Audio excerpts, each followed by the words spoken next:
28 सितंबर बुधवार को रेडियो जनखबर के 14वें अंक में आपका स्वागत है।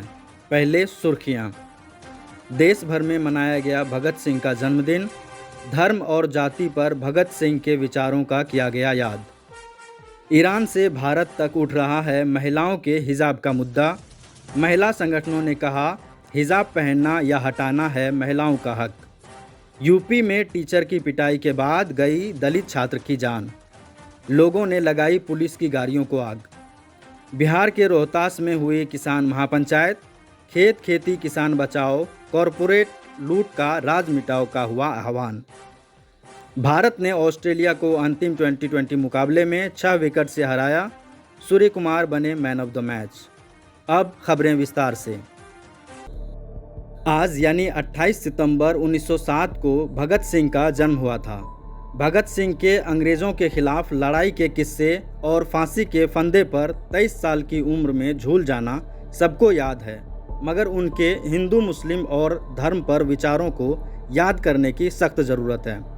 हिंदू मुस्लिम दंगों पर उन्होंने कहा था, भारतवर्ष की दशा इस समय बड़ी दयनीय है। एक धर्म के अनुयायी दूसरे धर्म के अनुयायियों के जानी दुश्मन हैं। अब तो एक धर्म का होना ही दूसरे धर्म का कट्टर शत्रु होना है। यदि इस बात का अभी यकीन न हो तो लाहौर के ताज़ा दंगे ही देख लें। यह मार काट इसलिए नहीं की गई कि फ़लाँ आदमी दोषी है, वरन इसलिए कि फ़लाँ आदमी हिंदू है या सिख है या मुसलमान है। बस किसी व्यक्ति का सिख हो या हिंदू होना मुसलमानों द्वारा मारे जाने के लिए काफ़ी था, और इसी तरह किसी व्यक्ति का मुसलमान होना ही उसकी जान लेने के लिए पर्याप्त तर्क था। जब ऐसी स्थिति हो तो हिंदुस्तान का ईश्वर ही मालिक है। ऐसी स्थिति में हिंदुस्तान का भविष्य बहुत अंधकारमय नज़र आता है। इन धर्मों ने हिंदुस्तान का बेड़ा गर्क कर दिया है। ऐसे में उनके विचारों को आज याद किया जाना चाहिए, जब पूरे देश में हिंदू मुस्लिम एकता को तोड़ा जा रहा है। पिछले दिनों ईरान में महसा अमीनी की मौत के बाद पिछले 9 दिनों से विरोध प्रदर्शन जारी है। ये कहा जाए कि पूरा ईरान सड़कों पर है तो गलत नहीं होगा। 80 से ज़्यादा शहरों से विरोध प्रदर्शन की खबरें आ रही हैं। इस दौरान प्रदर्शनकारियों और सुरक्षा कर्मियों के बीच झड़पों में कम से कम 35 लोगों की मौत हो चुकी है और सैकड़ों सामाजिक कार्यकर्ता और राजनीतिक विरोधी गिरफ्तार कर लिए गए हैं। वहीं भारत में भी हिजाब के नाम पर कर्नाटक में कुछ लड़कियों को हिजाब पहने हुए स्कूल जाने से स्कूल द्वारा रोका गया है।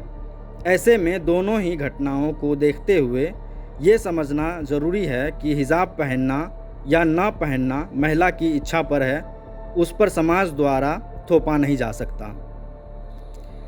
आज तक उत्तर प्रदेश में टीचर से पिटाई के कारण एक दलित छात्र की मौत हो गई। आज तक से जुड़े सूर्य शर्मा मनु की रिपोर्ट के मुताबिक मामला अछलदा थाना क्षेत्र के आदर्श इंटर कॉलेज का है। मृतक छात्र का नाम निखित दोहरे है। बीते 7 सितंबर को स्कूल के एक टीचर ने निखित की पिटाई की थी। इसके चलते उसकी हालत बिगड़ गई। परिवार ने इलाज करवाने की कोशिश की। इलाज के लिए इटावा, लखनऊ और सैफई तक गए, लेकिन निखित की जान नहीं बचा सकी। 26 सितंबर को सुबह खबर आई कि इलाज के दौरान लड़के की मौत हो गई है। आरोपी टीचर का नाम अश्विनी सिंह बताया गया है। फिलहाल वो फरार है। पुलिस ने उसके खिलाफ मामला दर्ज कर जांच शुरू कर दी है। बिहार के रोहतास में संयुक्त किसान संघर्ष मोर्चा के प्रमुख घटक अखिल भारतीय किसान महासभा द्वारा अपने चौथे राष्ट्रीय सम्मेलन के अवसर पर किसान महापंचायत का आयोजन किया गया।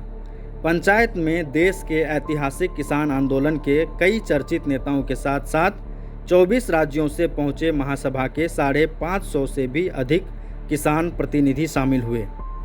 इसके अलावे महासभा के घटक संगठन पंजाब किसान यूनियन, सत्यशोधक शेतकारी सभा व श्रमिक शेतकारी संगठन महाराष्ट्र व जल्ला किसान संघर्ष समिति, पटना के प्रतिनिधियों तथा आसपास के क्षेत्र के हजारों किसान शामिल हुए।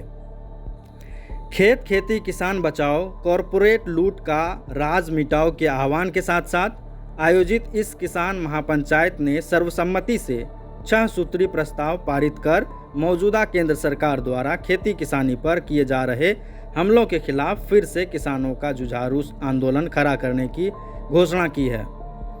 मोदी सरकार की जनविरोधी नीतियों पर बोलते हुए उन्होंने कहा कि आज़ाद भारत में यह पहली सरकार है जो गरीबों पर और परेशान हाल आम लोगों से आटा चावल तक पर जबरन टैक्स वसूल रही है और उसी टैक्स के पैसों से अडानी अंबानी को विश्व का सबसे अमीर बनाने में लगी हुई है।